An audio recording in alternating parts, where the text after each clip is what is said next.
Welcome to Raj News. మీ సిల్వేరి శ్రీశైలం. తెలంగాణ ఆవిర్భావం నుండి ఎంతో కష్టపడి పనిచేసినటువంటి బీఆర్ఎస్ పార్టీ అధినేత కుటుంబం ఇప్పుడు అబాసు పాలైంది. గల్లీలోని టెలిఫోన్ ట్యాపింగ్ కేసు నుండి ఢిల్లీలోని లిక్కర్ స్కామ్ వరకు ప్రతి చోట బీఆర్ఎస్ పార్టీ ప్రతినిధులు, కాల్వకుంట్ల చంద్రశేఖరరావు గారి కుటుంబ సభ్యులు ప్రత్యక్షంగా పరోక్షంగా కేసులలో ఇరుక్కున్నారు. ఈరోజు కవిత గారి బెయిల్ ఆర్గ్యుమెంట్స్పై రోజ్ అవెన్యూ కోర్టు 12వ తేదీకి వాయిదాను వేసింది. సిబిఐకి నోటీసులు కూడా జారీ చేసింది. కౌంటర్ సబ్మిట్ చేయవలసిందటని చెప్పి సిబిఐని ఆదేశించింది. ఏది ఏమైనా కానీ కవిత గారి జీవితం జైలు బెయిలు మధ్యన ఊగిసలాడుతుందనేటటువంటి అంశం మాత్రం స్పష్టమవుతుంది. మరోపక్క టెలిఫోన్ ట్యాపింగ్ కేసులో కేసీఆర్ గారిని సమన్లు జారీ చేసి చేసేటటువంటి పరిస్థితులు, లీగల్ కంటెంట్ అనేటటువంటిది డెవలప్ అవుతుంది. అతి త్వరలో బీఆర్ఎస్ అధినేత కేసీఆర్ గారితో పాటు అప్పుడు కీలకంగా వ్యవహరించినటువంటి కొంతమంది అధికారులకు నోటీసులు జారీ చేసి విచారణకు పిలిచేటటువంటి అవకాశం ఉంది. ఈరోజు స్పెషల్ డిబేట్లో మనతో పాటు సంధ్యారెడ్డి గారు, కాంగ్రెస్ పార్టీ సీనియర్ నాయకులు మనకు లైవ్లో అందుబాటులో ఉంటారు. రజితారెడ్డి గారు, బీఆర్ఎస్ పార్టీ అధికార ప్రతినిధి మనకు లైవ్లో అందుబాటులో ఉంటారు. బండారు రామ్మోహన్ రావు గారు, సీనియర్ పొలిటికల్ అనలిస్ట్ మనకు లైవ్లో అందుబాటులో ఉంటారు. మొదటగా రజితారెడ్డి గారు మీతో ప్రారంభించాం. రజితారెడ్డి గారు, ఏంటి కవిత గారి పరిస్థితి ఏంటి? ఇంకా బెయిల్ ఇంకా రాకపోవడానికి గల కారణం ఏంటి? అసలు ఎన్ని రోజులైనా బెయిల్పై విడుదల కాకుండా ఉండే అంత పెద్ద క్రైమ్స్ ఏం జరిగినట్టు? ఎస్ సంధ్యారెడ్డి గారు, కవిత గారి బెయిల్ పిటిషన్పై ఇంకా ఉత్కంఠత కొనసాగుతుంది. ఇక్కడ రాష్ట్రంలో టెలిఫోన్ ట్యాపింగ్ వ్యవహారంలో తండ్రి కొడుకులకు కంపల్సరీ కేసులో సమన్లు జారీ చేసే అవకాశం ఉందనేటటువంటి ఓ స్పష్టత ఉంది. దేశ రాజధాని ఢిల్లీలో తిహార్ జైల్లో కవిత గారు జైల్లో ఉన్నారు. ఎట్లా అసలు ఓవరాల్గా ఎట్లా చూస్తారు? ఒక ఉద్యమ నేపథ్యం నుండి వచ్చినటువంటి కుటుంబంపై ఇన్ని అభియోగాలు రావడానికి గల కారణం? అభియోగాలు కాదు సార్, కవిత అరెస్ట్ విషయం అనేది కేసీఆర్ కుటుంబం తీవ్ర మనోవేద. అది అభియోగం అని ఎట్లా అంటారు సార్? అది ఎవరిని అడిగినా ఏది కాకుండా ఒకటి సార్, ఇప్పుడు కవితలు చేసిన లిక్కర్ కుంభకోణం అనేది తెలంగాణ రాష్ట్రంలో మామూలుగా కాదండి. ఒక మహిళ ఈరోజు ఆ రకంగా ఈరోజు ఒక తివార్ జైలుకి పోయింది అంటే ఇప్పుడు అంటే రాజ్యాంగం కానివ్వండి, పోలీసులు, సిబిఐ ఇదంతా అవాస్తవం అంటారా? ప్రజలందరికీ తెలీదా? నేను అనేది ఏంటంటే, ఇప్పుడు ఈమెకు ఒకవేళ బెయిల్ రావాలంటే ఈమె ఒక 100 కోట్ల రూపాయలు చేతులు మారినాయి. ఇప్పుడు ఈమె ఒకవేళ బయటకు వచ్చిందనుకో, పక్క ఆధారాలతోని ఆ పక్కకు ఉందనుకో సిబిఐ, ఇప్పుడు ఎందుకంటే పక్క ఆధారాలు చూసుకొని సిబిఐ, ఈడీ కానీ ఈమెను అరెస్ట్ చేయడం జరిగింది. ఈమె బయటకు వస్తే ఏమవుతుందంటే ఆధారాలు ఒకవేళ పక్క దారిలో పోతాయన్న ఒక దాంతోనే మాకు ఒక బెయిల్ అనేది తిరస్కరించడం అనేది కూడా జరిగింది. రజితారెడ్డి గారు, మీరు లైన్ లో ఉండండి. I take you again please. So sir, నేను అదే డిఫాల్ట్ ఈ కేసు అనేది దర్యాప్తు సంస్థ అనేది ఒకటే. అంటే ఈమె ప్రతి విషయంలో ఎన్నిసార్లు సమన్లు జారీ చేసినా కూడా ఎవరికి సహకరించలేదు. ఒకసారి హెల్త్ బాగాలేదనో, లేకపోతే ఒకసారి బాబుకు బాగాలేదనో, లేకపోతే సంథింగ్ ఏదైతే చెప్పింది. స్పందించలేదు అంటారు. ఢిల్లీ కేంద్రంగా ధర్నా చేసింది కదా. ఇప్పుడు అంటే వాళ్ళ బీజేపీతోని లోపల వాళ్ళ మాట్లాడుకునే విధానమే కానివ్వండి, లేకపోతే ఈమె తెలంగాణ జాగృతిని తీసేసి భారత జాగృతి పెట్టేసి ఢిల్లీలో అది పెట్టేసి. ఒక్క నిమిషం అండి రజితారెడ్డి గారు, కైండ్లీ మీరు మ్యూట్లో పెట్టండి, మళ్ళీ మిమ్మల్ని తీసుకుంటాను. సో ఇప్పుడు భారత జాగృతి అని చెప్పేసి ఇప్పుడు ఎట్లా తండ్రి బాటలో బిడ్డ నడిచినట్టు ఎట్లుందంటే, టీఆర్ఎస్ పార్టీని తీసుకుపోయి బీఆర్ఎస్ పార్టీ అని ఎట్లా పెట్టిందో, తెలంగాణ జాగృతి వల్ల ఒక మహిళ కూడా డెవలప్ కాలే. ఎందుకంటే దానికి సాక్ష్యం నేనే.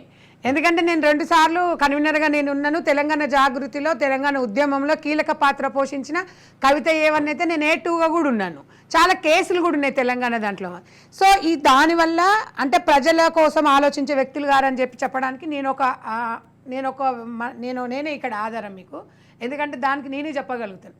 ఇప్పుడు తర్వాత అది పెట్టేసి బతుకమ్మ కోసం, ఒక బతుకు తెరువు కోసం ఒక తెలంగాణ జాగృతి స్థాపించి ఇలా ఏదో ఎంపీ అయిన తెలంగాణ ప్రజలు కూడా గుండెల్లో పెట్టుకొని చూసుకున్నారు. తర్వాత పరిస్థితి మనం అవన్నీ చూసినాం. ఈరోజు తను చేసే డ్రామాలు ఏమనుకుందంటే, తెలంగాణ బతుకమ్మ లాగానే కదా, నా బతుకు అట్లనే ఉంటుంది, ఏదో తెలంగాణ ప్రజలను పిచ్చోళ్ళని చేద్దాము, లిక్కర్ స్కామ్ ఉంటుంది కదా, సంవత్సరానికి 6 నెలలకు ఒకసారి వాళ్ళ నాయన ముందే 4 నెలలకు ముందే లిక్కర్ టెండర్స్ని కూడా వేయడం జరిగింది. నాన్నదారులనే పోదామని ఈ భారత జాగృతి పెట్టేసి అప్పుడు పార్లమెంట్లో మహిళా రిజర్వేషన్ బిల్ అని పెట్టింది. 5 సంవత్సరాలు పార్లమెంట్లో ఉన్నప్పుడేమో మహిళా రిజర్వేషన్ బిల్లు గుర్తురాలేదు తనకి. ఇప్పుడు వీళ్ళందరూ టీఆర్ఎస్ ఆమె వచ్చి మాట్లాడడము, ఆమె నా వెనకాల వచ్చి మాట్లాడి ఆమె ఇంతకుముందు ఉంది తప్ప తెలంగాణ జాగృతి గురించి కానీ, కవిత గురించి కానీ, కేసు గురించి కానీ అంత క్లియర్గా పర్టికులర్గా అంత దగ్గరున్న చూసిన వ్యక్తిని అంటే నేనే. కాబట్టి నేను అనేది ఏం సార్ అంటే, ఈరోజు ఏదో ఢిల్లీలో ధర్నాలు చేసినంత మాత్రాన అప్పుడే మనం ఏమంటాము, ఏదో శంఖంలో నీళ్ళు పోయగానే తీర్థం అవుతున్నట్టుగా వీళ్ళు ఆ ప్రభావితం చేద్దామని చూసిరు. ఏం కాలేదు. మొత్తం ఏదో మీరు ఒక్కసారి చూసిరా సార్, తెలంగాణలో నిజంగా ఒక మహిళ అరెస్ట్ అయిందంటే తెలంగాణ వ్యాప్తంగా రాస్తారు ఒకళ్ళు ఏమేమి ఉంటాయి, కానీ ఇవన్నీ ఏం జరగలేదు. సిగ్గుపడ్డాం మహిళలందరం కూడా. ఒక మహిళలం ఈరోజు మాట్లాడడానికి ఇంకా వేరే దందా చేసినా మనం ఏం అనుకునేటోళ్ళం కాదు, పొట్టకూటి కోసం ఏదన్నట్టు. కానీ ఈరోజు ఒక లిక్కర్ దందా అనేది తెలంగాణ రాష్ట్రంలో ఒక మహిళ, ఏ రాష్ట్రమైనా సరే, ఏ దేశంలో అయినా మహిళా జీవితాలతో ఆడుకోవడం ఈ లిక్కర్ అనేది, ఈ సారా ఉద్యమం అనేది. కాబట్టి ఇట్లాంటి విషయాలల్లో బెయిల్ అనేది వాళ్ళు పక్కా ఆధారాలతో పెట్టినారు. ఆమె సహకరించినా వీళ్ళకి టైం సరిపోలేదు. ఒకటి కాదు, ఇప్పటికైనా చేసిన తప్పు నొప్పుకుంటే కొద్దిగానన్నా వాళ్ళు అంటే ఏ రకంగానైనా ఆమె మీద కొంచెం అది ఉంటుంది తప్ప ఆమె ఇంకా దాన్ని ఫర్ లాంగ్ పొడిగించుకుంటూ పోసి చేసిన తప్పును ఒప్పుకోవచ్చు కదా. నేను కాదు అంటే ఎట్లా కాదు అంటే నేనైతే జడ్జ్మెంట్ చేయలేను సార్, ఎందుకంటే ఆమె మీద ఆరోపణ ఉంది. ఆమె నేను ఇప్పుడు నిందితురాలని నేను కూడా చెప్పను, ఎవరు కూడా చెప్పడానికి అవకాశం ఉండదు. బట్ మాట్లాడుకోవడానికి సరే వాట్ ఈజ్ వాట్ అనేది దొరికిందంటే, ఇప్పుడు మేమున్నాను సార్, ఇప్పుడు టీఆర్ఎస్లో అంతమంది మహిళలు, వాళ్ళని ఎందుకు అరెస్ట్ చేయాలి? మరి వేరే వాళ్ళందరూ ఉన్నారు కదా, కవితని ఎందుకు అరెస్ట్ చేసిండ్రు? అక్కడ ఏదో నిప్పులేందైతే పొగ రాదు కదా అని అంటున్నాం. సరే టీఆర్ఎస్ నాయకురాలే కానివ్వండి, నాయకులే కానీ మాట్లాడుతున్నారంటే తప్పు చేయనాడు ఎవడు చెప్పడు, తప్పు చేసినప్పుడు శిక్ష తప్పదు.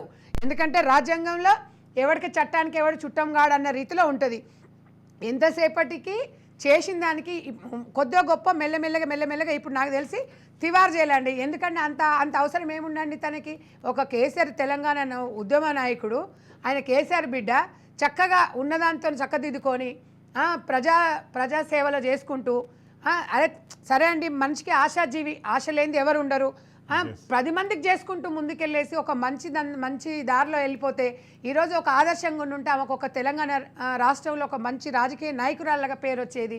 ఈ చిల్లర లిక్కర్ దందాలు చేసేసుకొని దాని మీద ఇప్పుడు మేము లేడీస్ మాట్లాడుకున్నా, ఎవరు మాట్లాడుకున్నా మేమేం తిట్టుకోవాల్సిందే తప్ప నిజాలు అనేది పార్టీ కాపాడుకొని, నిజాలు అనేది ప్రజలకు తెలుసు. ఎందుకంటే ప్రజలతోని బతుకమ్మ ఆడిచ్చినప్పుడు వాళ్ళ మనోభావాలు. మళ్ళీ వస్తాను రజితారెడ్డి గారు. Technical issue.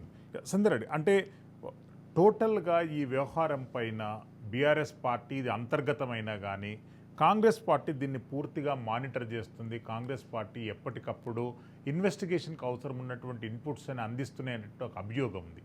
ఎట్లా స్పందిస్తారండి సార్? ఇప్పుడు కూడా కాంగ్రెస్ పార్టీ ప్రజల కోసం పనిచేసేది తప్ప నిందితులను పంపించడము, నిందితులను ఏదో చేయడము, వాళ్ళని సేవ్ చేయడం అనేది కాంగ్రెస్ పార్టీకి అవసరం లేదు. ఆ అవసరం ఎవరికి ఉంటుంది? బీఆర్ఎస్ నాయకులకు అవసరం ఉంటుంది, బీఆర్ఎస్లకు ఉంటుంది. ఎంతోమంది అండి మంచి వాళ్ళు జైళ్ళకి పోయారు. జగన్ పోలే 17 నెలలు. ఇవకు అంత అర్జెంట్ ఏముంది? ఇప్పుడు మన అంటే తెలంగాణ రాష్ట్రం కాదు, తెలంగాణ రాష్ట్రంలో 29 రాష్ట్రంలో మనకు తెలంగాణ వచ్చిన తర్వాత ఇలా కేసీఆర్ బిడ్డ వాళ్ళే చెప్పుకుంటారు జాతిపిత అని చెప్పుడు. ఆయన బిడ్డ ఇలా జైలుకి పోయిందంటే తివారి కనిమోలు పోయినట్టు పోయింది. కనిమోలు వెనుక నేను పోతున్నా. మేము గతంలో కూడా చెప్పినాం సార్, ఏ స్కామ్ చేసినా ఏది చేసినా వాళ్ళు ఎన్ని నాటకాలు ఆడిరు సార్. నా ఫోన్లు ఇవి, నేను పాత ఫోన్లు సంవత్సరానికి ఒక ఫోన్ వాడతా, నా ఫోన్లు ఇవి, నా దాంట్లో ఏం లేదన్నారు. ఇదన్నీ ఏం లేదు. మీరు చూసిన ఎంత షాప్ చేసిరు. అట్లీస్ట్ లాస్ట్కు తివార్ జైలు దగ్గర కూడా ఒక డ్రామా క్రియేట్ చేసిండ్రు. ఆ సెల్లులను పట్టుకొని నేను ఇలా ఉన్నా, నేను అలా ఉన్నాను ఒప్పుకున్నంత మొత్తం ఇక్కడ చేసిన పాపాలన్నీ అది కాదు కదా. నేను అనేది ఏంటి సార్ అంటే, ఏదైనా కూడా అంటే మీ అభిప్రాయం ప్రకారంగా కవిత గారికి లిక్కర్ స్కామ్లో ఇన్వాల్వ్మెంట్ ఉంది అని అంటారా? డెఫినెట్గా సార్. ఎందుకంటే అక్కడ వాళ్ళ కోడ్ భాష కానివ్వండి, ఆమె దందాలు చేస్తుంది. ఇది ఒకటి కాదు, ఇప్పుడు నయీం భూములకు సంబంధించిన దందా ఉంది. ఆమె చేయని దందా ఏందో ఒకసారి చెప్పండి. వాళ్ళు కేసీఆర్ కల్వకుంట్ల ఫ్యామిలీ చేయని స్కామ్ ఏమన్నా ఉందంటే అడగండి, చెప్తాను నేను. కానీ అడిగితే చెప్పడానికి కూడా కొంచెం ఆలోచిస్తాను నేను, ఏం చేయలేదు వీళ్ళు అని.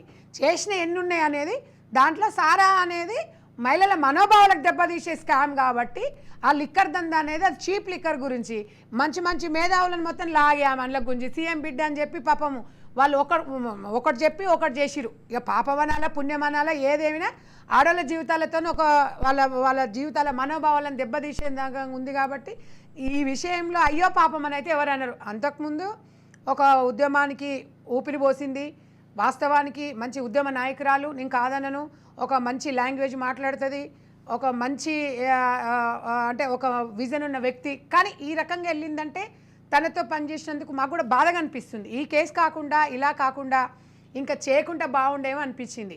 ఇప్పటికీ ఈరోజు మీరు చూసినట్టయితే ఇవాళ బీఆర్ఎస్కు సంబంధించింది ఎలా బామార్ది ఇద్దరు వస్తే ఢిల్లీ వెళ్తున్నారు.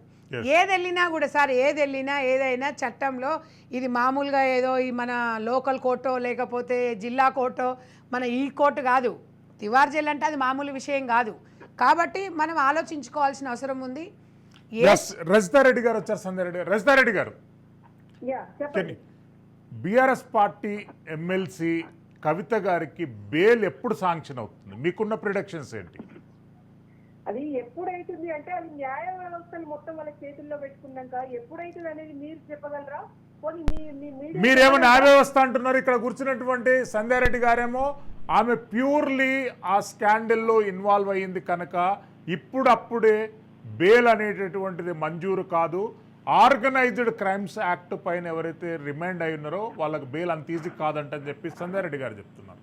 ఏంటి? నేను ఒకటే చెప్తున్నా రాజకీయ లబ్ధి కోసం చేస్తున్న బీజేపీ కుయుక్తులు, ఇక్కడ బీజేపీ చేస్తున్నటువంటి కుయుక్తి మనకు క్లియర్ గా అర్థమవుతుందండి. సార్వత్రిక ఎన్నికల షెడ్యూల్ ప్రకటనకు ఒక రోజు ముందే ఈడీ అరెస్ట్ చేసింది. కోర్టు షరతులు కూడా బేఖాతరు చేసుకుంటే వాళ్ళు అరెస్ట్ చేసారు. ఎందుకనేది ప్రజలకు తెలుసండి.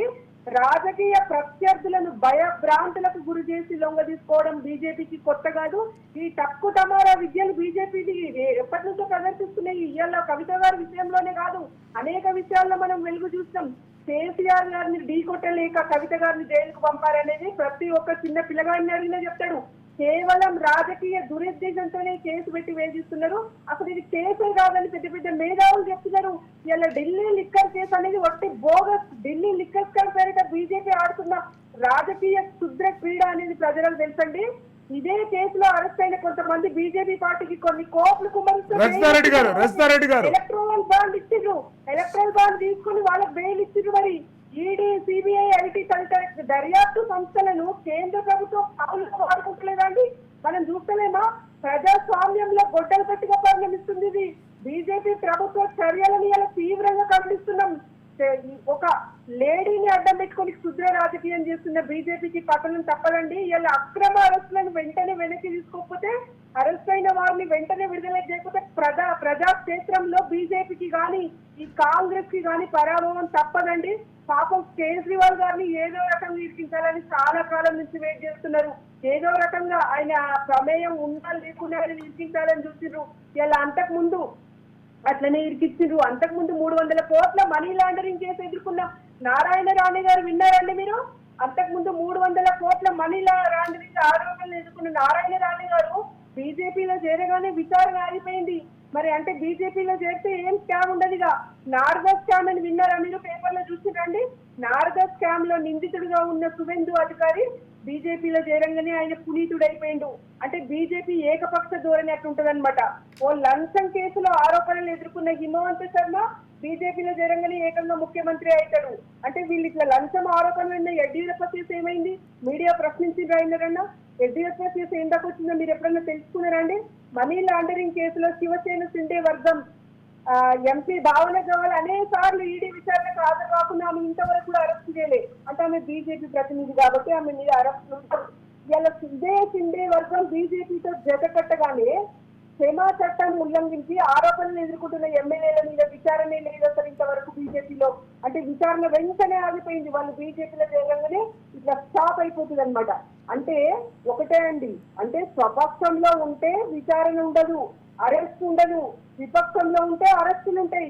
ఇప్పుడు దేశంలో అమలవుతున్న కొత్త న్యాయ సూత్రం గమనిస్తున్నారు ప్రజలంతా. బీజేపీ మాయాజాలం ఈ తస్మాత్ జాగ్రత్త. ప్రజలందరి మీద కూడా ఇది వేటు పడనుందండి.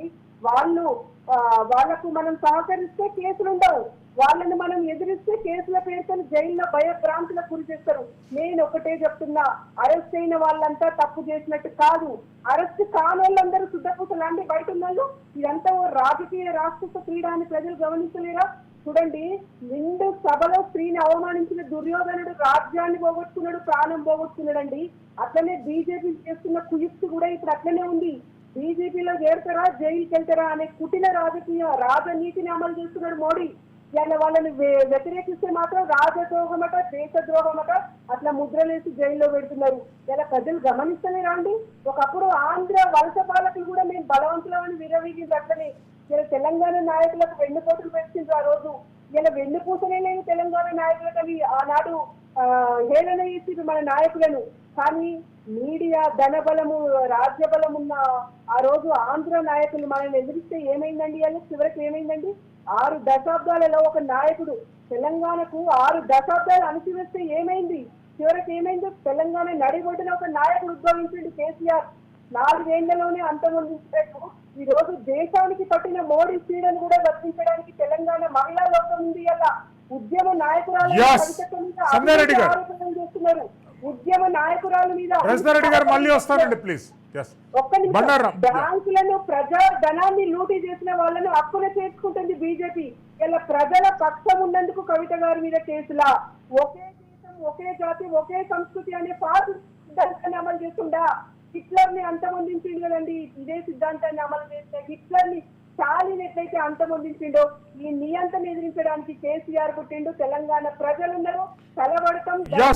రెడ్డి గారు మళ్ళీ వస్తాను. బండారు రామ్మోహన్ రావు గారు అవుతుంది, ప్రజా శక్తి ముందు ఫాసిజం ఓడిపోతుంది. బండారు రామ్మోహన్ రావు గారు, బీఆర్ఎస్ పార్టీకి గల్లీలో టెలిఫోన్ ట్యాపింగ్ కేసు, ఢిల్లీలో లిక్కర్ స్కామ్ 2 కేసులతో పార్టీ మనుగడ ప్రశ్నార్థకంగా మారింది.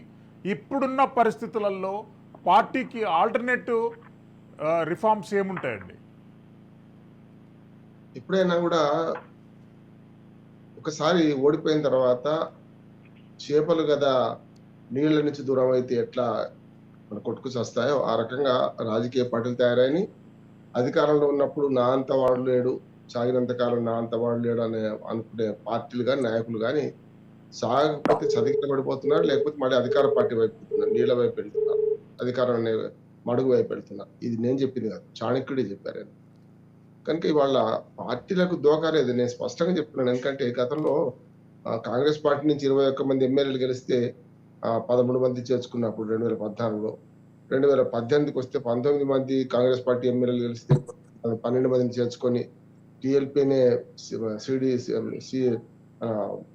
మన శాసనసభ సంఘాన్ని విలీనం చేసుకున్నప్పుడు చూసాం మనం.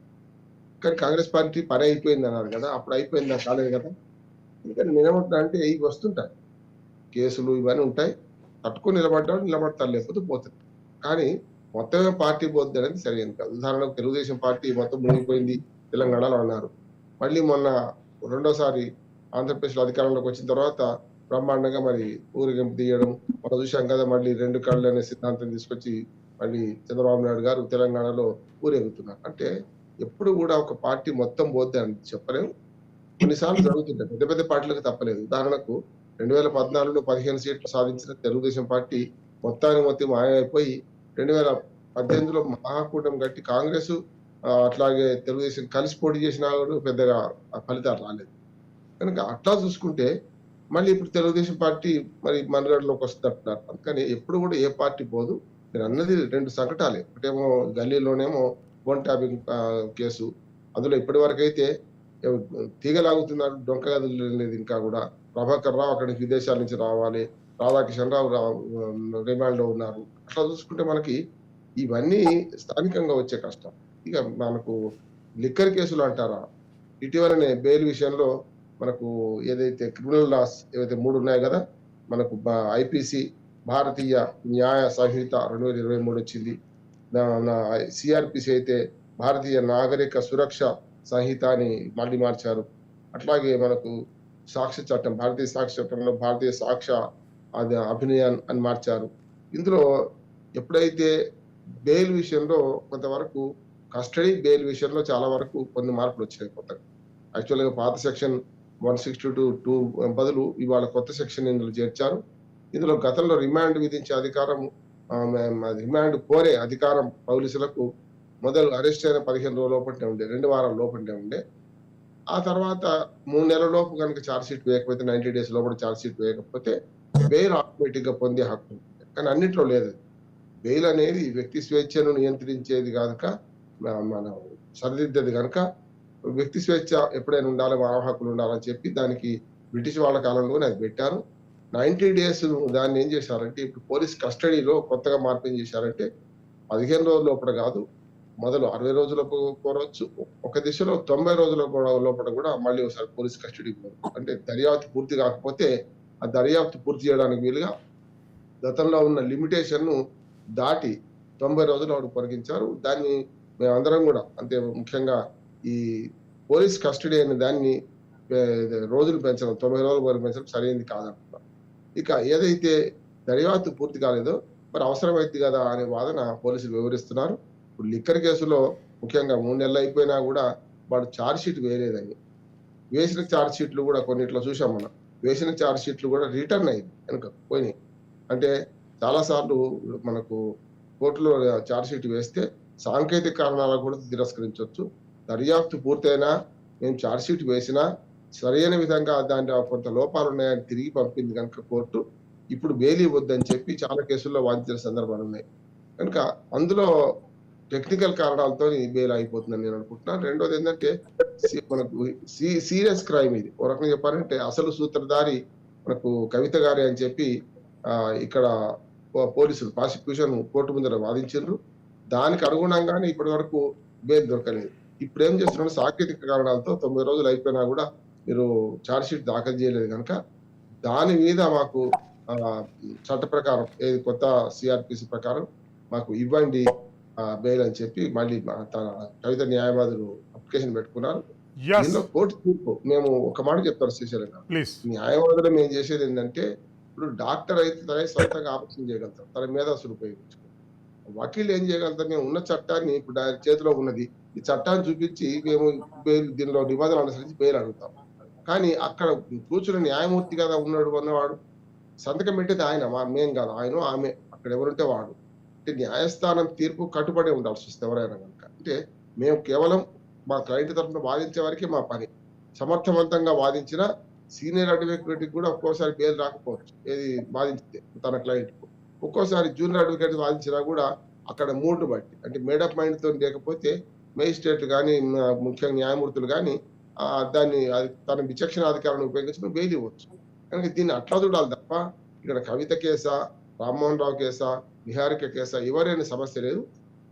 దాన్ని అక్కడ ఏ కేసు ఆ కేసు ప్రత్యేకం, ఏ కేసులో ఆ కేసులో న్యాయమూర్తి తీర్పే అంతిమం వస్తుంది. అది ఒక తప్పుగా వస్తే, వ్యతిరేకంగా వస్తే హైకోర్టుకి వెళ్తాం.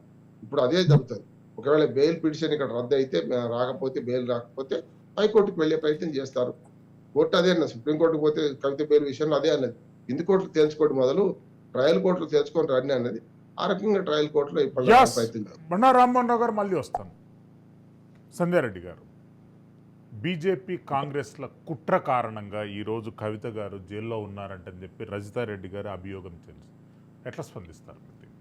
మాట్లాడడానికి కొంచెమన్నా ఉండాలి వాళ్ళకి. ఇప్పుడు ఆమె చేసిన లిక్కర్ స్కామ్కు కాంగ్రెస్ బీజేపీ వాళ్ళకి ఏం సంబంధం ఉందండి? అంటే బీజేపీ వాళ్ళు కాంగ్రెస్ కలిసి నువ్వు చేయమ్మా దంద చేయి, లిక్కర్ దంద, సారా దంద చేయమని చెప్పిరా వాళ్ళు. ఇప్పుడు ఏముందండి చెప్పండి, వాళ్ళు మాట్లాడడానికి ఏం లేదు. ఆమెకు మన ఎలక్షన్స్ కన్నా ముందండి, అసెంబ్లీ ఎలక్షన్స్ కన్నా ముందే అరెస్టు, ఆమెకి 2-3 సార్లు సమన్లు పంపించినా కూడా ముందస్తు బెయిల్ కోసం అని చెప్పి టైం అంతా వేస్ట్ చేసింది. ఆ టైం అంతా వేస్ట్ చేసి లాస్ట్కి ఏముంటుందండి, ఎవరైనా అవకాశం 1-2 సార్లు ఇస్తారు. ఇప్పుడు కవిత గారిని నిందితురాలని ఎవరు అనట్లేదు ఇక్కడ.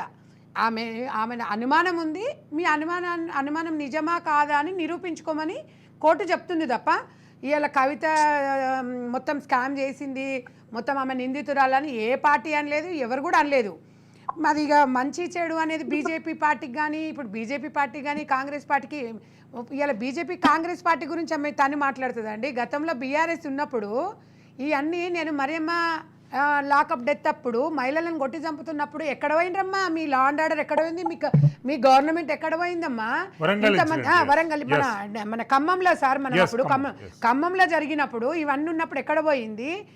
ఎలక్షన్స్లో వీళ్ళు వీళ్ళు అంటున్నారు కదా కాంగ్రెస్ పార్టీ అవినీతి చేసిన కాంగ్రెస్ పార్టీ కక్ష కట్టింది అంటే మీరు అధికారంలో ఉన్నప్పుడు మీరు చెయ్యని స్కామ్ ఏముంది, మీరు చెయ్యని కుట్రలు ఏముంది, ప్రతి ఒక్కరిని భయాభ్రాంతులకు గురి చేసి మీ పార్టీలో చేర్చుకున్నారు. చౌటుప్పల్లో అక్కడ చైర్మన్ల విషయంలో వార్డులో వచ్చినప్పుడు కౌన్సిలర్లు ఆ మండలికి సంబంధించిన విషయాలు ఉంటే అక్కడ చూడండి సార్ ఎంతమంది మండల పరిషత్ అతన్ని అయితే ఎంత కిడ్నాప్ చేసి అది చేసిరు. వీళ్ళన్నీ చెయ్యందంటూ ఒక్కటి కాదు, పోలీసు వాళ్ళు ఇంటి చుట్టూ కేసీఆర్ ఇంటి చుట్టూ ఒక 2000 మంది పోలీసులను కాపలాలాగా పెట్టుకున్నారు. అంటే వీళ్ళు ఇన్ని చేసి ఇలా తల్లి వచ్చి పిల్లని ఎక్కిరించినట్టుగా కాంగ్రెస్ పార్టీ గురించి వాళ్ళకేం పనిపాట లేదు. కాంగ్రెస్ బీజేపీకి ఇక కవితమ్మ కేసే ఉంది. నేను ఒక్కటి అడుగుతున్నా, మరి రజిత ఉంది, మీ దాంట్లో పద్మ దేవేందర్ రెడ్డి ఉంది, కానపుర ఆమె, ఇంకా ఎవరెవరు చాలామంది ఉన్నారు కదా సార్ ఎమ్మెల్యేలు. వీళ్ళ గెలిచిన దాంట్లో ఎమ్మెల్యేల దాంట్లో చాలామంది ఉన్నారు. మరి వాళ్ళందరినీ ఎందుకు అరెస్ట్ చేయలేదు సార్? మరి కవితని ఎందుకంటే కేసీఆర్ బిడ్డను అరెస్ట్ చేసిండ్రా? వీళ్ళు ఎట్లా చెప్పుకుంటున్నారు అంటే అవినీతి అండి, కుట్రలు జరిగినాయండి అట్లానే. నేను ఒక్కటే అడుగుతున్నానమ్మా, ఇవాళ లిక్కర్ దందా అనేది చాలా దందాలు చేసింది, మీద ఒకటి బయటకు ఎందుకు వచ్చింది? ఇంకా చాలా రావాలి సార్. ఫోన్ ట్యాపింగ్ మొదలు పెట్టినట్టయితే వాస్తవానికి ఇవాళ ఒక ఆడల్లాగా మీరైనా నేనైనా ఒక ఆడవాళ్ళము. ఇలా రేవంత్ రెడ్డి ఒక భార్య భర్తలు ఒక బెడ్రూమ్లో ఉంటే అదంత పర్సనల్ అనేది ప్రతి ఒక్కరికి తెలిసి ఇంగిత జ్ఞానం ఉన్నాడు. దానికి అక్కడ బెడ్రూమ్లో కూడా భార్య భర్తలు మాట్లాడుకునే ఫోన్ ట్యాంపింగ్ కింద పెట్టుకొని విన్నరు అంటే ఎంత సిగ్గుమాలిన ప్రభుత్వము, ఎంత సిగ్గుమాలిన వాళ్ళు అనేది ఇలా తెలంగాణ ప్రజలు అసహించుకుంటున్నారు. మీరు ఏదన్నా ఉంటే రాజకీయంగా లబ్ధి పొందాలనుకుంటే న్యాయ వ్యవస్థ గురించి మాట్లాడండి.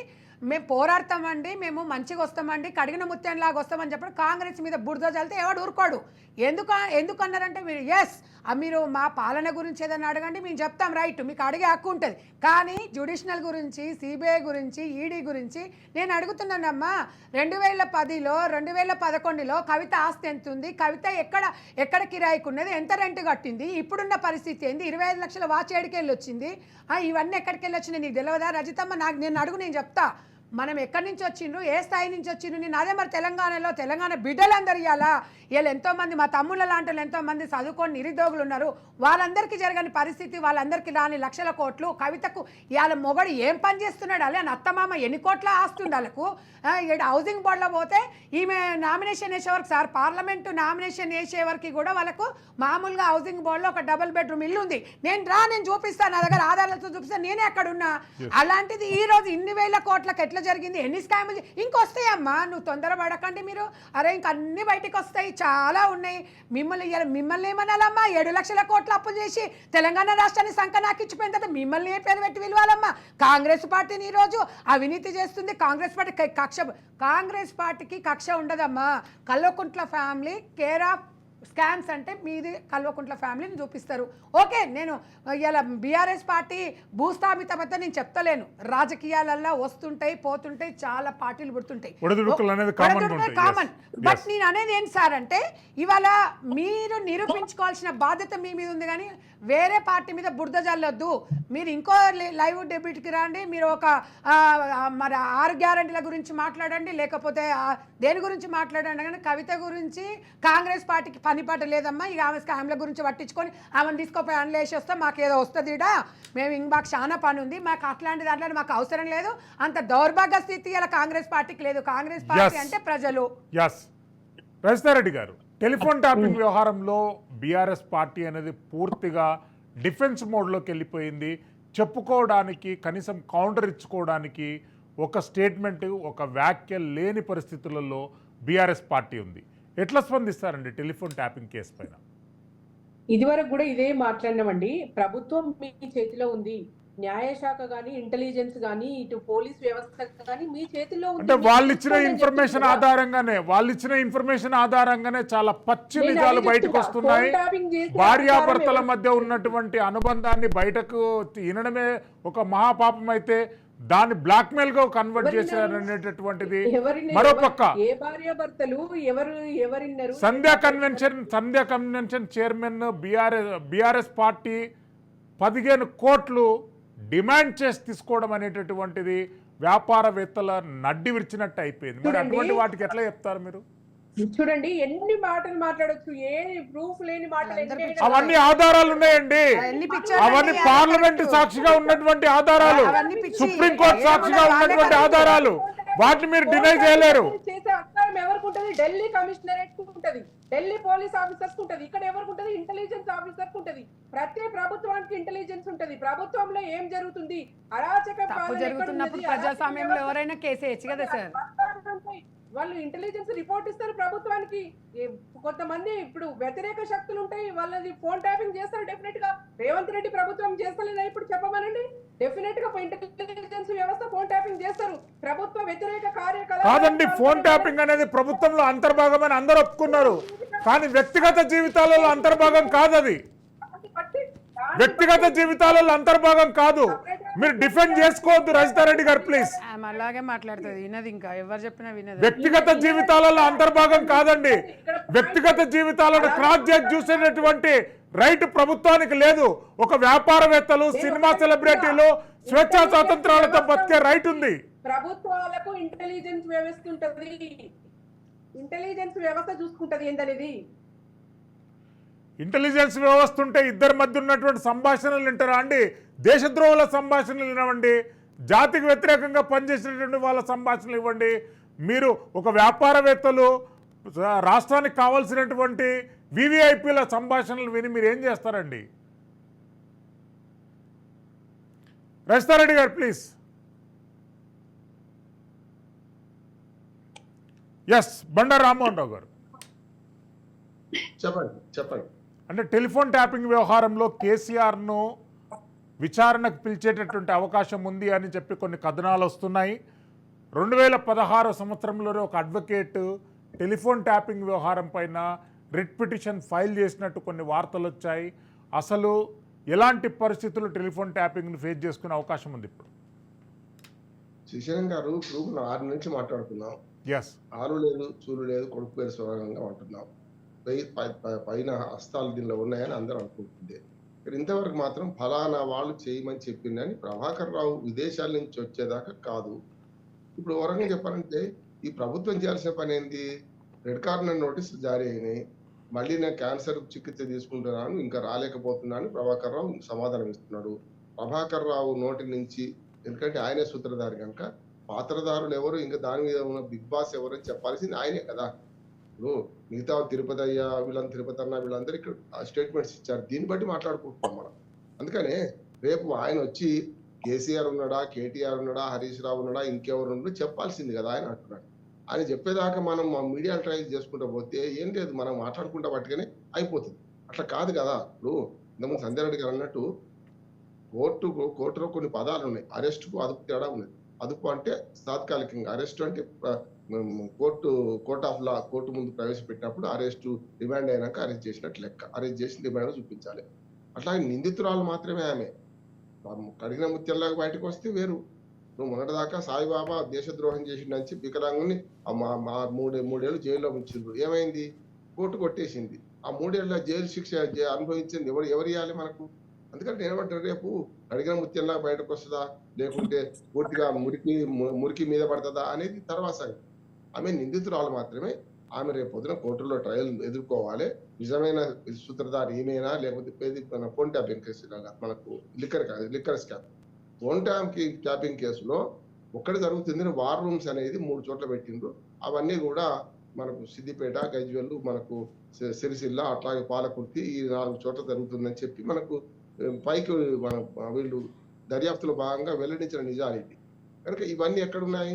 అయితే అల్లుడో, లేకుంటే కొడుకో, లేకుంటే ఇంకొక ఎర్రవల్లి దయాకర్ రావు గారు మంత్రివర్గంలో ఉన్నాక అప్పుడు అటువంటి చోటు నుంచి వచ్చినాయి మనకు అర్థమవుతుంది. కనుక ఇవన్నీ ఎప్పుడు తేలుతాయి అంటే రేపు పొద్దున కోర్టు ముందు రుజువు అయిన తర్వాత ఎక్కడ జరిగిందని తెలుస్తుంది, ఎవరు రావాలని తెలుస్తుంది. ఎవ్వరు చట్టానికి అతీతులు గారు. శ్రీశైలం గారు, కేసీఆర్ గారు కాదు, ప్రధానమంత్రి మోడీతో సహా ఎవ్వరు కూడా చట్టానికి అతీతులు గారు.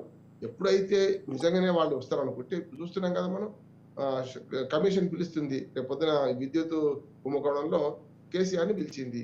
అతిథులు గారు కదా. కేసీఆర్ ఫోన్ అన్నాడు, లేకుంటే ఓ లెటర్ రాసిండు, దాని మీద మళ్ళీ టైం ఇస్తామనుకుంటున్నారు. కనుక ఈ కేసులో కూడా కేసీఆర్ పేరు ఎప్పుడు వస్తుంది అంటే ప్రభాకర్ రావు గారు వచ్చి కేసీఆర్ గారు నాకు ఇవ్వమంచి. కొన్నిసార్లు మనకు సామెత ఉంది రామాయణంలో, చూసి రమ్మంటే కాల్చి వచ్చినారు. ఎవరు కూడా ఫోన్ ట్యాపింగ్ లీగల్ గా చేస్తే నేరం కాదు. రేవంత్ రెడ్డి గారే ఒప్పుకున్నారు. మొన్న ఏమన్నారంటే మా ప్రభుత్వంలో కూడా ఫోన్ ట్యాపింగ్ జరుగుతుంది, ఎవరి మీద చేస్తామంటే సంఘ విద్రోహ శక్తులు, అట్లాగే మత తీవ్రవాదులు, లేకుంటే వామపక్ష తీవ్రవాదులు, ఇట్లా ప్రభుత్వానికి అస్థిరపరిచే ఏ సంఘ విద్రోహ శక్తుల మీద మేము చేస్తాము, కానీ ఫలానా చేయమని మేము చెప్పమన్నాం. నిజంగా ఫోన్ ట్యాపింగ్ అనేది ప్రభుత్వం రొటీన్ భాగం, కానీ లీగల్ గా హోంశాఖ సెక్రటరీతో పర్మిషన్ తీసుకొని దాన్ని ఎవరి ఫోన్ ట్యాప్ చేస్తున్నామో లిస్ట్ ఇవ్వాలి, వాళ్ళకి లిస్ట్ మీద సంతకం కావాలి, వాళ్ళు చేయాలి. ఇక జరిగింది ఏంటంటే ఇక్కడ 3 జరిగినాయి. ఒకటేమో లీగల్ ఫోన్ ట్యాపింగ్ జరిగింది. ఇల్లీగల్ గా ఎవరైతే కింది అధికారులు ఉండో వీళ్ళందరూ కూడా సెలబ్రిటీస్ మీద చేసిండ్రు, సినిమా యాక్టర్లు వీళ్ళు కానీ. రెండోది వ్యాపారస్తుల మీద చేసిండ్రు.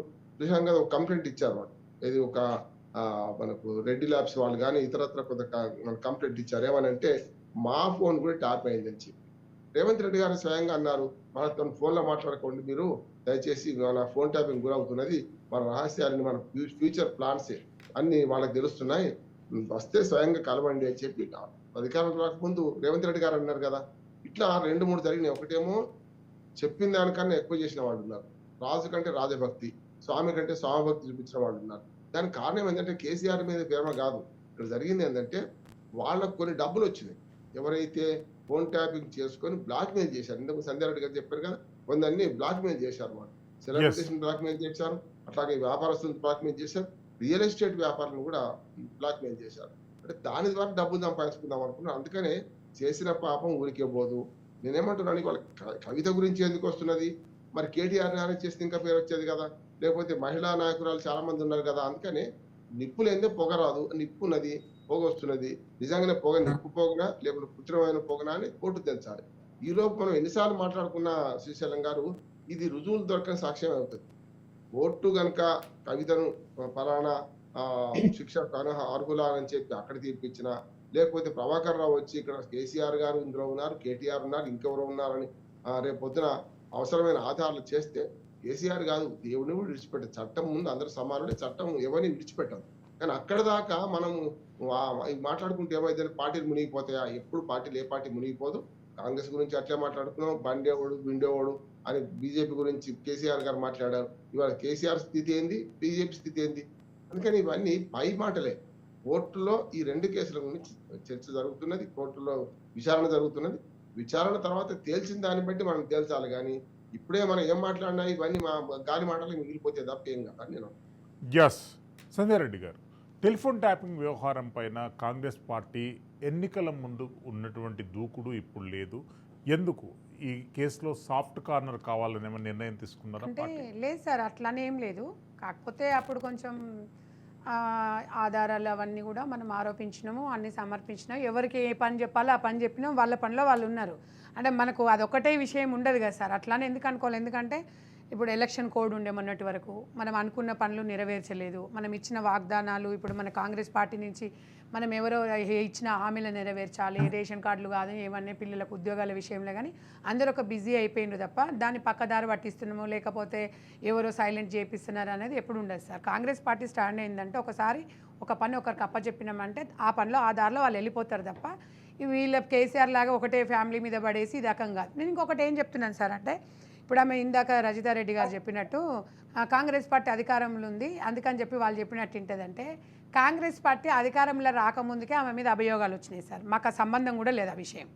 ఎందుకంటే ఆమె అధికారంలోకి వచ్చిన తర్వాత అరెస్ట్ అయ్యింది, కానీ అంతకుముందే ఇదే ఆంధ్రజ్యోతి దాంట్లో ఒక 1 year బ్యాక్ ఆమె మీద ఇంటర్వ్యూ జరిగినప్పుడు ఇట్లా జరగబోతుందని చెప్పినప్పుడు కూడా అట్లా ఉండదు అని చెప్పేసి అని చెప్పిన సందర్భాలు ఉన్నాయి. సరే ఇక మీరు బీజేపీ పార్టీ మీరంటే ఇక మీ నాయన మీరంతా బీజేపీ నువ్వు కొట్టు నేను ఏడుస్తానట్టే మీరు అట్లాగనే చేసిరు. మీరు మంచిగానే ఉన్నారు, ఎక్కడ బొడిసి కొట్టిందో తెలియదు. ఇప్పుడు మళ్ళీ బీజేపీ పార్టీ మీద పడ్డారు. గతంలో నేను నా అంత మొగోడే లేడు, నేనే తెలంగాణ తెచ్చిన, ఇక నా అంత తుర్మాన్ ఖాన్ లేదు, తీస్మాన్ ఖాన్ లేదని చెప్పేసి వీళ్ళు ఇక టీఆర్ఎస్ నాయకులందరూ ఇక బీఆర్ఎస్ నాయకులు మొత్తం ఇక జాతిపిత అని చెప్పుకుంటారు.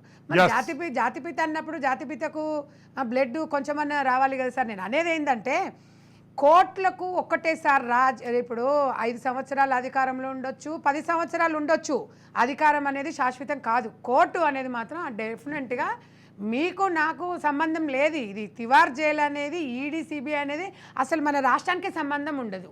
అది వాళ్ళకి ఆ మాత్రం తెలియకుండా రజితారెడ్డి గారు కూడా అదే అంటున్నారు. కాంగ్రెస్ బీజేపీ కనుసన్నల్లో విచారణ కొనసాగుతుంది, ఇద్దరు కలిసే కుట్రలో ఇరికించారంటని సార్- చెప్తున్నా. రస్తారెడ్డి గారు మీ ఫోన్ ఒకసారి రొటేట్ చేసుకోండి ప్లీజ్. సార్ నేనేమంటున్నాను శ్రీశైలం గారు, Yes. బీజేపీ Yes అండి, yes. ముంగిస పాము ఎప్పుడైనా కలుస్తుందా అండి? బీజేపీ కాంగ్రెస్ పార్టీకి వేరే పనులు ఏం లేవండి నేను అడుగుతున్నాను. అంటే వాళ్ళు మనం మేము చేసిన అధికారం ఉన్నాను కాబట్టి మా మీద అంటున్నారు. నేను అనేది ఏంటంటే కోర్టుకు చదువుకున్న కోరికని తెలుస్తుంది, కోర్టులకు ఏం సంబంధం ఉంటుంది సార్. సరే ఒకవేళ జిల్లా కోర్టు అనుకోండి, సరే రాష్ట్ర పరిధిలోకి వస్తుంది. ఒకవేళ హైకోర్టు అన్నా మనకు రాదు, ఈ జిల్లా కోర్టు లేకపోతే ఇంకా చిన్న చిన్న కోర్టులు ఏమైనా ఉంటే వస్తుండొచ్చు తప్ప ఇది మామూలు విషయం కాదు. ఇది అసలు మాకు ఒక రాష్ట్ర సీఎంకి కూడా సంబంధం లేదు సార్, ఇది కేంద్ర మంత్రులకు కూడా సంబంధం లేదు. తివార్ జైలు అనేది అంతర్జాతీయంగా ఇలా ఒక క్రిమినల్స్ని ఒక జైలు. నేను అదే చెప్తున్నా, వాళ్ళే భుజాలు తడుముకుంటారు సార్. మేము ఆమె నిందితురాలు, ఆమె దొంగతనం చేసింది, తప్పు చేసింది అంటలేం, ఆరోపణలు వచ్చినాయి, దాన్ని మీరు అది నిజమా కాదని నిరూపించుకోమని చెప్పి మాత్రమే అన్నారు తప్ప మీరే 16 ఫోన్లు అంటారు, 20 ఫోన్లు అంటారు, 20 సిమ్ కార్డులు అంటారు, 16 ఫోన్లు 2 కోట్లు పెట్టి కొనుక్కుంటామంటారు, బాగుంది అంటారు. 25 లక్షల వాచ్ ఎక్కడదంటే బాగుంది, మా ఆయన బిజినెస్ చేస్తాడు గిఫ్ట్కి ఇచ్చిండు అంటాడు. మరి తెలంగాణ పిల్లలందరూ మరి మా పోరలకి మా పిల్లలకు తిండి కూడా లేదు, మరి వాళ్ళకి ఏమో లేకపోయి సార్ 25 లక్షల వాచ్. అలా ఆయన అంత పెద్ద బిజినెస్ ఏం చేస్తుండో మన తెలంగాణ నిరుద్యోగుల పిల్లలు చెప్తే ఉద్యోగాలు చేసుకుంటారు కదా, గీ ముచ్చట్లు మాట్లాడుకొని గీ చేసుకుంటున్నప్పుడు ఎట్లా ఉంటుంది అనేది ఇలా బీఆర్ఎస్ పార్టీ నాయకురాలు చెప్పాలి. ఆమెకి ఏం మాట్లాడాలో అర్థం కావట్లేదు, ఇదే తిప్పి కొడుతుంది, కిందిది మీది కిందికి బీజేపీ కాంగ్రెస్ అని చెప్తుంది. ఉన్నది చెప్పు, ఉన్నది లేదు నిన్నెందుకు అరెస్ట్ చేయలేదు? మరి మీ దాంట్లో పెద్ద నాయకురాలు వాళ్ళందరినీ ఎందుకు చేయలేదు? బీజేపీలో మంచి నాయకురాలు ఉన్నారు, వాళ్ళు ఎందుకు చేయలేదు? కాంగ్రెస్లో వాళ్ళని ఎందుకు చేయలేదు? వాళ్ళ మీద ఎందుకు అభియోగాలు, వాళ్ళ మీద ఆరోపణలు ఎందుకు రాలేదు? మీ కవితమ్మ మీదనే ఎందుకు వచ్చినాయి అనేది మీరు నిర్ణయించుకోవాలి తప్ప మీరేదో ఎవరి దొంగ అంటే గుడ్డబడ్డ దొంగ మీరు ఎంతసేపటికి కాంగ్రెస్ పార్టీ మీద బురద జల్లే ప్రయత్నం చేస్తే మీ ఉన్న ఉనికి కూడా పోతుంది. మీ సకదనం ఏంది? ఎమ్మెల్యే ఎలక్షన్లు సగం తెలిసింది, పార్లమెంట్లో తెలిసిపోయింది. మేము ఒకటే చెప్తున్నాం తల్లి, మీ పార్టీ ఉంటుండొచ్చు, అసలు మీ పార్టీ జాతీయ పార్టీ లేకపోతే ప్రాంతీయ పార్టీ, ఫస్ట్ అది క్లియర్ చేసుకోండి. మీ నెంబర్ సంఖ్య 9 అది కరెక్టా కాదా సరి చేసుకోండి. ఇవన్నీ మీ లోటుపాలు చేసుకొని పోయిన ఎమ్మెల్యేలు బయటికి పోయి ఎమ్మెల్యేలకు కనీసం గెలిచిన తర్వాత శుభాకాంక్షలు కూడా చెప్పలేని మీ కేసీఆర్ మీ కేటీఆర్ ఇవాళ వాళ్ళని అది చేసుకోకుండా మీరు ఎదుటోళ్ళ మీద బురద చల్లడం కాదు. మీరు ఎందుకు ఏం చేసుకున్నారు ఏందనేది, కవిత గురించి ఏంది, లిక్కర్ది ఏంది, దందా ఏంది, అది మనకు సంబంధం లేని విషయాలు మాట్లాడుకొని నువ్వేదో ఉనికి కాపాడుకోవడానికి చెప్పడానికి ఉండదు. ఎందుకంటే తనకు మేమేంతనో వాళ్ళు కూడా అంతే ఉంటుంది సార్. కాబట్టి చట్టాన్ని ముందు ఎవ్వరు కూడా చట్టం తన పని చేసుకునే పోతుంది. అంటే ఇలా రేవంత్ రెడ్డి గారికి ఏం పని లేదా? అంటే ఇక కవితమ్మని లేపించేస్తే రస్తారెడ్డి గారు రాబోయేటటువంటి స్థానిక సంస్థల ఎన్నికలలో జిహెచ్ఎంసీ ఎన్నికలలో బీఆర్ఎస్ పార్టీ పోటీ చేస్తుందా, తప్పుకుంటుందా? డెఫినెట్ గా పోటీ చేస్తుందండి. 60 లక్షల పైగా సభ్యత్వం ఉన్న పెద్ద పార్టీ కదండి బీఆర్ఎస్ పార్టీ. ఇవాళ ఏదో వాళ్ళ జూట ఏమంటారు, వాళ్ళ కళ్ళబొల్లి కబుర్లకో ఏదో ఈ గోబిల్స్ ప్రచారానికో ఇవాళ ముగ్ధులైపోయి ప్రజలంతా వాళ్ళని గెలిపించినంత మాత్రాన రియాలిటీకి వచ్చేస్తుంది కదండి ప్రజలు. వాళ్ళు చేసిన హామీలు వాళ్ళు ఎంతవరకు అమలు చేస్తున్నారు? ఇవాళ నిరుద్యోగులు కింద మీద పడి ఇవాళ నిరుద్యోగులు పోరుబాట పడుతుంటే ఇవాళ వాళ్ళ సీఎం గారు బీఆర్ఎస్ నాయకుల ఇంటి బాట పట్టిండు. వాళ్ళు పోరుబాట పడితే ఈయన బీఆర్ఎస్ పార్టీ నాయకులను తీసుకొని జాయిన్ చేసుకునే పనిలో ఉన్నారు. ఇలా ప్రజలను గాలి వదిలేసి ప్రజా పాలన అన్నాడు, ప్రతీకార పాలన చేస్తున్నాడు. ఇలా 6 హామీలలో ఏ ఒక్క హామీ ఇలా రైతు బంధు కూడా సక్రమంగా అందించలేని స్థితిలో గవర్నమెంట్ పడిపోయింది.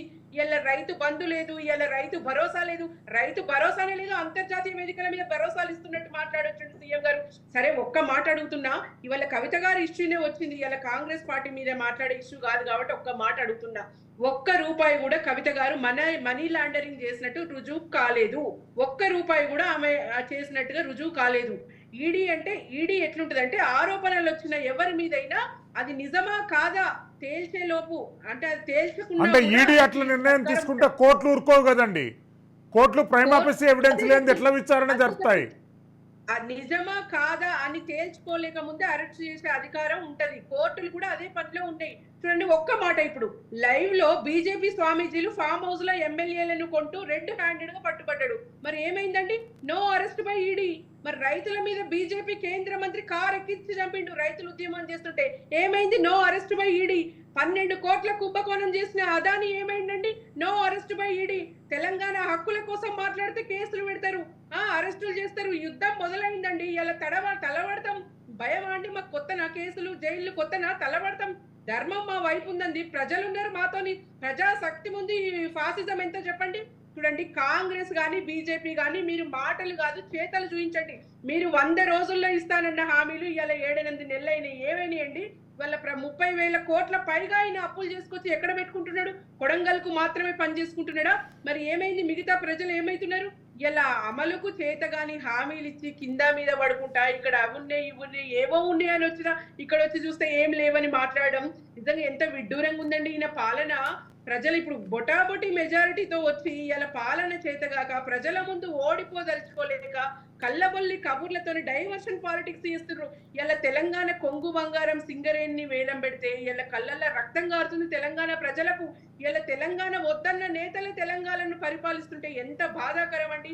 ఇలా ఆనాడు యుద్ధం చేసిన చంద్రబాబుని తీసుకొచ్చి ఇలా ఈడ పెట్టుకుంటే ఆయన వచ్చి ఇలా తెలంగాణలో నేను బలోపేతం చేస్తా టీడీపీని అని మాట్లాడుతున్నాడు. ఎవరి అండతోనట్లా మాట్లాడుతున్నాడు? ఎక్కడ ఆయన వచ్చి సంబంధం అండి? ఇవాళ టీడీపీ బలోపేతం చేస్తాడట, ఊరుకుంటారా అంటే తెలంగాణ ప్రజలు తరిమి కొడతారు. ఆనాడు తెలంగాణ మీద విషం కక్కిన ఏకైక మనిషి కదండి, ఉద్యమకారుల మీద ఎక్కువ పెట్టిన చరిత్ర అండి వీళ్ళు ఎక్కడి సీఎంలండి. ఇలా తెలంగాణకు వ్యతిరేకంగా పనిచేసిన వాళ్ళే ఇలా తెలంగాణను సార్. వీళ్ళకి ఏం హక్కు ఉంది సార్ తెలంగాణ గురించి మాట్లాడనీకే? వీళ్ళది ఇంతకి టీఆర్ఎస్ ఒక్క నిమిషం నేను క్లియర్ చేయని అమ్మ రజిత గారు, ఒక్క నిమిషం. బీఆర్ఎస్ పార్టీయా లేకపోతే టీఆర్ఎస్ పార్టీయా? జాతీయ పార్టీయా ప్రాంతీయ పార్టీయా? What is this? నువ్వెవరు? ఎవరైనా ప్రజాస్వామ్యంలో ఏ పార్టీ అయినా వస్తుంది, నువ్వెవరు మాట్లాడడానికి? మీరు మాట్లాడాల్సిన అవసరం లేదు. ఏ పార్టీ అయినా జాతీయ పార్టీ అయినా బీజేపీ పని చేస్తుంది, టీడీపీ జాతీయ పార్టీగా పనిచేస్తుంది. బీఆర్ఎస్ పార్టీ మహారాష్ట్రలో చెక్కులు ఎవడబ్బొస్తామని కేసీఆర్ తీసుకుపోయి రైతులకు ఇచ్చిండు. మాట్లాడితే మీనింగ్ ఉండాలి. అది ఎవడబ్బా సొమ్ము? తెలంగాణ ప్రజల సొమ్ము తీసుకపోయి ఎవడబ్బా సొమ్మని మహారాష్ట్రలో ఇచ్చిండు. బీఆర్ఎస్ పార్టీ అనేది జాతీయ పార్టీ అని పెట్టుకున్నారు. ఇవాళ నువ్వు చంద్రబాబు గురించి మాట్లాడడము, లేకపోతే ఇవాళ కాంగ్రెస్ పార్టీ గురించి బీజేపీ గురించి కాదు. మీరు ఒక్కటమ్మా ఒక్కటిగో ఆకాశం మీద వస్తే మీ మీదనే పడుతుంది, మన మీదనే పడుతుంది. ఇప్పుడు నేను ఉంచిన నా మీదనే పడుతుంది. ఒక్కటి మనము కరెక్ట్ స్టేట్ ఫార్వర్డ్గా రా. నీది జాతీయ పార్టీ ప్రాంతీయ పార్టీ అన్న తర్వాత అప్పుడు మాట్లాడదాం. ఎస్, బండారు రామ్మోహన్ రావు గారు, ఇది ఎట్లా కన్క్లూడ్ అవుతుందండి? రాష్ట్రంలో పరిపాలన అనేది అస్తవ్యస్తంగా తయారవుతుంది. ఓ పక్క ప్రజా పరిపాలన ఇస్తామని చెప్పినటువంటి కాంగ్రెస్ పార్టీ కేవలం అంతర్మదనానికి, ఈ రాజకీయ సెటిల్మెంట్ల గురించే పూర్తిగా సమయాన్ని కేటాయిస్తుంది. ఎలాంటి సజెషన్స్ ఇస్తారు మీరు? కన్క్లూజన్ పాయింట్గా చెప్పండి. అంటే శ్రీశైలం గారు పట్టించుకుంటే మొత్తం అదే దాని మీద పడ్డారంటారు, పట్టించుకోకపోతే దర్యాప్తు వెనకబడ్డారు. ఒక్కసారి కోర్టుకు పోయిన తర్వాత ఎవరి చేతిలో ఉండదు, దర్యాప్తు కొనసాగుతుంది. దాన్ని ఏ కాంగ్రెస్ పార్టీ లేకుంటే బీజేపీ ఆపలేదు, అది జరుగుతుంది. రెండోది ఏంటంటే హనీమూన్ పీరియడ్ మాత్రం అయిపోయింది కాంగ్రెస్ పార్టీకి. ఎందుకంటే రకరకాల సాకులు ఉండే నిజం కూడా. ఎందుకంటే మొదటి 3 నెలలేమో కొత్త ప్రభుత్వం కుదిరిపోవడానికి, ఆ తర్వాత పార్లమెంట్ ఎన్నికల కోడ్ వచ్చింది, ఇవి అయిపోయినాయి కదా. ఇక ముందు పాలన సజావుగా సాగాల్సిన అవసరం ఉన్నది. మొన్ననే విభజన హామీల మీద రెండు రాష్ట్రాల ముఖ్యమంత్రులు కూర్చున్నారు కదా. ఇందులో ఒక్కటే ఉన్నది. ఇప్పుడు నేను రజితారెడ్డి గారితో ఏకీపిస్తే ఏంటంటే, గతంలో పార్టీలు ఎక్కడైనా పోటీ చేయొచ్చు. జమ్మూ కాశ్మీర్లో కూడా మనకు నిబంధనలు లేవు, అయిపోయింది. ఆస్తి కొనుక్కోవచ్చు, పోటీ చేసేవారైనా. కానీ పోటీ చేస్తే ఏమైందో గతంలో చూసినాం కదా. 11 రోజులు నిరాహార దీక్ష చేసిన అన్న పవన్ కళ్యాణ్ మొన్న 2023 ఎన్నికల్లో తిరస్కరించారు. 5 సీట్లకు తెలంగాణలో పోటీ చేస్తే, రేపు తెలుగుదేశం పార్టీ కూడా ఇవాళ ఏదో అండ చూసుకొని తెలంగాణకు వచ్చిన సందర్భంలో చూసుకుంటే 2 కళ్ళ సిద్ధాంతం మళ్ళీ మొదటికి వచ్చింది అంటున్నాను. 2 కళ్ళ సిద్ధాంతం ఎంతవరకు అవుతుంది, ప్రజలు తిరస్కరిస్తారా ఆహ్వానిస్తారా అని చరిత్ర నిర్మాతలు ప్రజలే. మళ్ళీ ఎన్నికలు వస్తాయి, చేస్తారు. కానీ స్థానిక ప్రభుత్వాల ఎన్నికల్లో నిజంగా చెప్పాలంటే టీడీపీకి మొదటి నుంచి సంస్థాగత నిర్మాణం బాగా ఉండే, అది ఇప్పుడు షిఫ్ట్ అయింది. కాంగ్రెస్కు ఉన్నది, బీఆర్ఎస్కు ఉన్నది. బీజేపీకి సంస్థాగత నిర్మాణం పెద్దగా లేదు. కనుక మొట్టమొదటి టీఆర్ఎస్ మొదలైనప్పుడే సంస్థాగత నిర్మాణం లేకపోయినా స్థానిక ప్రభుత్వాలలో గెలిచింది. మీకు 2004 దాకా అసెంబ్లీ ఎన్నికలు రాలే. 2001లో టీఆర్ఎస్ పార్టీ ఏర్పడితే ఆ 3 ఏళ్లలో వచ్చిన జెడ్పీటీసీలను ఎంపీటీసీలను గెలుచుకోగలిగింది కదా. రేపటి ఎన్నికల్లో కూడా స్థానికంగా ఎవరికైతే బలం ఉంటుందో, కాంగ్రెస్ పార్టీకి ఎట్లాగో సంస్థాగత బలం మొదటి నుంచి సాంప్రదాయంగా ఉన్నది. టీఆర్ఎస్ కూడా 20 ఏళ్లలో చాలా వచ్చింది కదా. 20 ఏళ్ళు ఏంది, 2001 అంటే 24 ఏళ్ళు, 23 ఏళ్ళు. కనుక రేపు ఎన్నికల్లో ఏ పార్టీ కూడా వెనకంజ వేయదు. గెలిచే వాళ్ళు గెలుస్తారు, పోయేవాళ్ళు పోతారు. కానీ స్థానికంగా బలంగా ఉన్న ఈ 2 పార్టీల మధ్య గట్టి పోటీ ఉంటుంది అనుకుంటున్నాను, బీఆర్ఎస్ కాంగ్రెస్.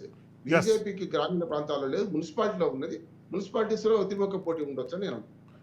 రజితారెడ్డి గారు కన్క్లూజన్ పాయింట్ చెప్పండి. ఎస్ సంజయ్ రెడ్డి గారు. ఇప్పుడు ఇందాక వీళ్ళు బీఆర్ఎస్ నాయకురాలు చెప్పింది రజిత గారు, 6 నెలలు అయిందండి వీళ్ళకి సిగ్గుందా ఉద్యోగాలు ఇప్పిస్తలేరంటే, మరి వీళ్ళకి సిగ్గుందా అండి? 10 సంవత్సరాలు అధికారంలో ఉన్నారు, పౌరులకు ఎవరికైనా ఉద్యోగాలు ఇచ్చిరా? రైతు బంధు వీళ్ళకు నోరు తెరసా రైతు బంధు పడలేదంటనా? వీళ్ళకి ఏమైంది నాకు అర్థం కాదు. రైతు బంధు చెప్పుకొని వీళ్ళ జీవితం అంతా బతికేటట్టున్నారు వీళ్ళు.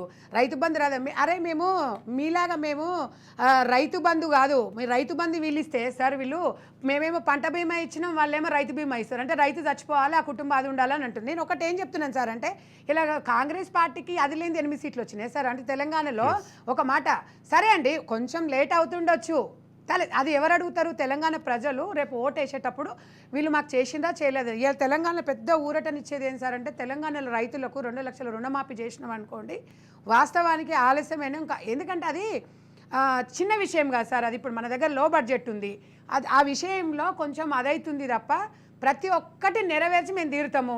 వీళ్ళు ఏం చెప్తున్నారండి, ఈ రకంగా ఇది చేస్తున్నాము అది చేస్తున్నాము, ఎక్కడ ఎవరికి ఇస్తున్నారు ఎవరు చేస్తున్నారంటే, నేను బీఆర్ఎస్ పార్టీని గతంలో సార్ గజ్వేల్కి 1000 కోట్లు వచ్చింది సార్ స్పెషల్ ఫండ్, మళ్ళీ సిద్దిపేటలో 900 కోట్లు వచ్చింది, సిరిసిల్లకి 800 కోట్లు ఇచ్చిండ్రు. ఏ నియోజకవర్గానికి కూడా స్పెషల్ ఫండ్ కింద మా కల్వకుర్తి నియోజకవర్గానికి 1 కోటి రూపాయలు వచ్చింది. వీళ్ళకి ఏం మాట్లాడుతున్నారు సార్? తలకాయ మీద వీళ్ళకి కలిసి మెడ మీద తలకాయ లేనట్టుగా మాట్లాడుతున్నారు వీళ్ళు. అంటే వీళ్ళకి ఏం మాట్లాడుతున్నారు? మతి భ్రమించి మాట్లాడుతున్నారు. మేము ఇంకా మా పని అంటే మీ పని అదే, మరి ఉండండి, ఎస్ ప్రతిపక్షంలో ఉండండి, మరి ఎవరు రమ్మని చెప్తున్నారు? వస్తున్నారు వాళ్ళు లేదండి. అంటే టెలిఫోన్ ట్యాపింగ్ కేసులో కేసీఆర్ గారి వారి కుటుంబ సభ్యులు అరెస్ట్ అవుతారా లేదా? ఏమైనా ప్రిడక్షన్ చెప్పగలరా? డెఫినెట్గా సార్. ఇప్పుడు ఆ ప్రభాకర్ రావు గారు రావాలి, మరి ఆయన రావాలి. ఆయన రాకపోతే అది మా చేతిలో ఏముంది సార్? ఇప్పుడు మేము అభియోగాలు వచ్చిన కోర్టుకు మేము చెప్తాము, మేము ఇట్లా కేసు పెడతాము, ఇవన్నీ చూసుకోవాల్సిన అంశం వాళ్ళు ఉన్నారు. తప్పకుండా ఆయన ఒక్కరే కదా సార్, చాలా మంది ఉన్నారు వాళ్ళ వెనక. ఇది ఒక్కటి ఏ ఒక్కరుదో గాను ఎక్కడికక్కడ కాల్చి పడేసిరు, సిమ్ములు తీసి పడేసిరు, అది చేసిండ్రు ఇది చేసిండ్రు. ఒక్కటి కాదు, నాకు తెలిసి ఒక గల్లీ ఒక మండల్ ప్రెసిడెంట్ కూడా చేసిండేమో అనిపిస్తుంది. అంటే ఆ రకంగా వీళ్ళు ఫోన్ ట్యాపింగ్లు చేసేసి మరి ఒక్కొక్కటి వాళ్ళు ఎంతసేపు సార్? మీరు ఒక్క ఎమ్మెల్యేకు టైం ఇవ్వలేదంటే ఆ ఎమ్మెల్యే ఏం చేస్తుండు, ఎక్కడ మాట్లాడుతుండు, ఎవరితో మాట్లాడుతుండు వాళ్ళ మీద అనగానే ఫోన్ ట్యాపింగ్ నమ్ముకొని ఇలా ప్రజాస్వామ్యంలో పోయారు. ప్రజాస్వామ్యంలో పోతే ఏమైంది? అప్పటి వరకు ఆడుకున్నారు, అప్పటి వరకు మీరు అదే కర్ణుడి సావుకు 1,00,000 కారణాలు అంటే మీరు చేసుకుంది స్వయంకృత అపరాధం, అది ఎవరు చేసింది కాదు. తీసుకపోయి టీఆర్ఎస్ వెలుగబెట్టేసినట్టు టీఆర్ఎస్ను నీళ్లు తీసుకురాలా, నియామకాలు తీసుకెళ్ళా, రేవంత్ రెడ్డి గారు నుంచి చంద్రబాబు గురించి మాట్లాడుతున్నారు. మరి జగన్ పోయే చేపల పులుసు తినే, మీ కేసీఆర్ చేపల పులుసు తిన్నాడు, రోజు అమ్మ ఇంటికి పోయే మంచిగా తిన్నారు. మరి అప్పుడు కోస్తున్నా, అప్పుడు కొట్లాడినప్పుడు నిధుల గురించి నియామకాల గురించి ఎందుకు తెచ్చుకోలేదమ్మా 10 ఏళ్ళప్పుడు? ఇవాళ మేము చంద్రబాబు నాయుడు మరి కూర్చొని ఇవాళ పక్క సీఎంలను రెస్పెక్ట్ ఉండాలి, ఎలక్షన్స్ వరకు పార్టీలు ఉండాలి, తర్వాత తప్పకుండా మహారాష్ట్ర కానివ్వండి, ఇక్కడ కర్ణాటక కానివ్వండి, ఇక్కడ మన ఆంధ్ర కానివ్వండి, అందరూ సీఎంలు కూర్చొని మీలాగా గిచ్చికాయలు పెట్టుకొని నరేంద్ర మోడీ గారు కూడా వస్తే కూడా ఆయన అప్పుడు ప్రధానమంత్రి వస్తే కూడా కనీసం ఒక ఫోటోకాలు కూడా పాటించని కేసీఆర్ ఈయన జాతిపిత అని ఎట్లా చెప్పుకుంటారు సార్? వీళ్ళకి సిగ్గుండాలి మాట్లాడడానికి. థ్యాంక్ యూ సంగారెడ్డి గారు, బండారు రామ్మోహన్ రావు గారికి, రజితారెడ్డి గారికి ధన్యవాదాలు తెలియజేస్తున్నాం. ఏది ఏమైనా కానీ బీఆర్ఎస్ అధినేత కూతురు కాల్వకుంట్ల కవిత గారి బెయిల్ పిటిషన్పై సస్పెన్స్ కొనసాగుతుంది. రోజ్ అవెన్యూ కోర్టు ఈ నెల 12వ తేదీ వరకు గడువును పొడిగించింది. సిబిఐకి తాజాగా సమన్లు జారీ చేయడంతో పాటు ఈడీలో విచారణ పూర్తయినటువంటి ఛార్జ్షీట్ను ఫైల్ చేయాలని చెప్పి ఆదేశించింది. రాష్ట్రంలో ఇక్కడ టెలిఫోన్ ట్యాపింగ్ కేసు లోపట మొత్తం వ్యవస్థను కదిలిస్తున్నారు సిట్ అధికారులు. కేసీఆర్ గారి మెడకు ఉచ్చు బిగించేందుకు పూర్తి ప్రయత్నాలు కొనసాగుతున్నాయి. బీఆర్ఎస్ అధినేత ఇందులోకిన విచారణకు హాజరైతే మరిన్ని ఆసక్తికరమైన అంశాలు వెలుగులోకి వచ్చే అవకాశం ఉందని ఎనలిస్టులు అభిప్రాయపడుతున్నారు. రాజ్ న్యూస్ స్పెషల్ డిబేట్లో పాల్గొన్న వక్తలందరికీ ధన్యవాదాలు తెలియజేస్తున్నాము. Keep watching Raj news. Silveri Srisailam for Raj news.